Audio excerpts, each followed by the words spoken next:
రేపు చంద్రబాబు గారు సంవత్సరం రోజులు గవర్నమెంట్ ఫామ్ అయి సంవత్సరం రోజులు పూర్తి చేసుకోబోతున్నారు చంద్రబాబు గారు. చంద్రబాబు గారిని సూటిగా ప్రశ్నిస్తున్నాం. చంద్రబాబు గారు, మీరు ముఖ్యమంత్రి కావడానికి ఎన్నో వాగ్దానాలు చేశారు. మేనిఫెస్టోలో ఎన్నో అంశాలను పెట్టారు.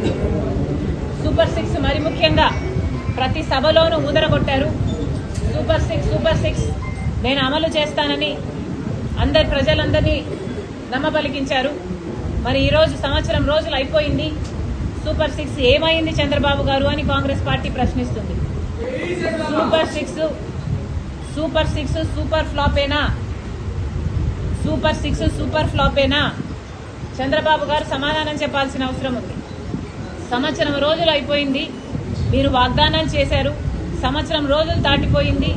అంటే మీకు ఈ వాగ్దానాలు నిలబెట్టుకునే ఉద్దేశం ఉందా లేదా?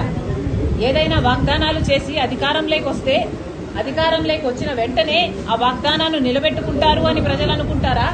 లేకపోతే ఇలా కాలయాపన చేసుకుంటూ ఆఖరి సంవత్సరంలోనో లేకపోతే మళ్లీ ఎలక్షన్లకు పోకముందో మీరు వాగ్దానాలు నిలబెట్టుకునే ఉద్దేశం మీకేమైనా ఉందా? ప్రజలకు సమాధానం చెప్పాల్సిన అవసరం ఉంది.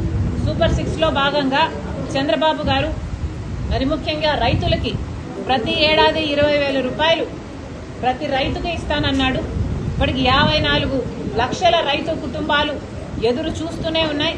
ఇంతవరకు రైతులకు ఇచ్చింది లేదు చంద్రబాబు గారు. రైతులను మోసమే చేశారు సంవత్సర కాలం పాటు రైతు భరోసా పథకం కింద. అంతేకాదు తల్లికి వందనం అనే పథకం ప్రతి బిడ్డకు 15,000 రూపాయలు ఇస్తానన్నాడు చంద్రబాబు గారు. ఎంతమంది బిడ్డలుంటే అంతమందికి ఇస్తానన్నాడు చంద్రబాబు గారు. ఒకరుంటే ఒకరికి, ఇద్దరుంటే ఇద్దరికి, ముగ్గురుంటే ముగ్గురికి, నలుగురుంటే ఏకంగా 60,000 రూపాయలు ఇస్తానన్నాడు చంద్రబాబు గారు.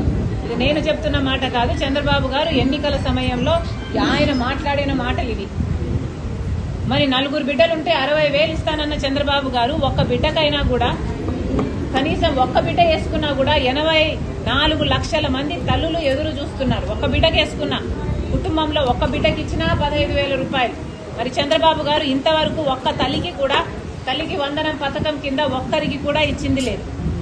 సూపర్ 6లో భాగంగా తల్లికి వందనం పథకం మీద కూడా చంద్రబాబు గారు మోసమే చేశారు. నిరుద్యోగుల కోసం 3,000 రూపాయలు నిరుద్యోగ వృత్తి ఇస్తానన్నాడు చంద్రబాబు గారు. దాదాపు 50 లక్షల మంది బిడ్డలు ఉద్యోగాలు రాక ఇంతవరకు ఎదురు చూస్తూనే ఉన్నారు. ఇప్పటికీ కూడా చంద్రబాబు గారు అరచేతిలో వైకుంఠం అన్నట్టు 3D గ్రాఫిక్స్ లో సినిమాలు చూపిస్తున్నారు, మంచి మంచి మాటలు చెప్తున్నారు. కానీ బిడ్డలకు ఉద్యోగాలు అయితే ఇంతవరకు వచ్చింది లేదు. కాబట్టి నిరుద్యోగ భృతైనా ఇవ్వాల్సిన అవసరం ఉంది. గత ఎన్నికల్లో కూడా చంద్రబాబు గారు ఇదే వాగ్దానం చేశారు. కానీ నిరుద్యోగ భృతి అప్పుడు కూడా ఇవ్వలేదు. ఇప్పుడు కూడా ఈ 5 సంవత్సరాలు కూడా ఇలాగే కాలయాపన చేసి నిరుద్యోగ భృతి ఎగ్గొట్టే ఉద్దేశమే చంద్రబాబుకు ఉన్నట్టు మాకు అనిపిస్తుంది. సూపర్ 6 సూపర్ ఫ్లాపేనా అని మాకు అనిపిస్తుంది. మేము అందుకనే చంద్రబాబు గారిని ప్రశ్నిస్తున్నాం. మహిళలకు ఉచిత బస్సు అన్నాడు చంద్రబాబు గారు. ఉచిత బస్సు అతి చిన్న పథకం. కానీ 30 లక్షల మంది మహిళలు ప్రతిరోజు బస్సులలో ప్రయాణిస్తున్నారు. వాళ్ళందరూ ఎదురు చూస్తున్నారు. మహిళలకు ఉచితంగా బస్సు ప్రయాణం కలిగిస్తే వాళ్ళకు ఉచితమే కాదు, ఒక భద్రత కూడా ఉంటుంది. ఇంతవరకు చంద్రబాబు గారు ఆ పథకం కూడా అమలు చేయలేదు. అంతేకాదు 3 గ్యాస్ సిలిండర్లు ఉచితమన్నారు. 1/6 ఇచ్చినట్టున్నారు. మిగతా కథ ఏమిటో చంద్రబాబు గారు ఇంకా సమాధానం చెప్పాలి. ఇలా సూపర్ 6లో ఒక్కటి కూడా చంద్రబాబు గారు ఇంతవరకు నెరవేర్చింది లేదు. సూపర్ 6లో భాగం కానివి కూడా 18 సంవత్సరాలకే సూపర్ 6లో భాగం 18 సంవత్సరాలు నిండిన వాళ్ళకి ప్రతి నెల 1,500 రూపాయలు ఇస్తానన్నాడు చంద్రబాబు గారు. అంటే 18,000 రూపాయలు ఇస్తానన్నాడు మహిళా శక్తి కింద. మరి చంద్రబాబు గారిని అడుగుతున్నాం, ప్రతి మహిళల్ని మీరు ఒక శక్తిలాగా తయారు చేస్తానన్నారు. మరి ఏమైంది? ఒక్క మహిళనన్నా ఒక మహాశక్తిగా తయారు చేశారా చంద్రబాబు గారు? అందుకే అడుగుతున్నాం, సూపర్ 6 సూపర్ ఫ్లాపేనా? చంద్రబాబు గారు ఆంధ్ర రాష్ట్ర ప్రజలకు సమాధానం చెప్పాలి. ఈ సూపర్ 6 ఇంకెప్పుడు అమలవుతాయి? చంద్రబాబు గారు సమాధానం చెప్పాలి. ఇవే కాదు, 50 ఏళ్లకే ఎస్సీ ఎస్టీ బీసీ మైనారిటీ మహిళలకు 50 ఏళ్లకే పెన్షన్లు ఇస్తానన్నాడు చంద్రబాబు గారు.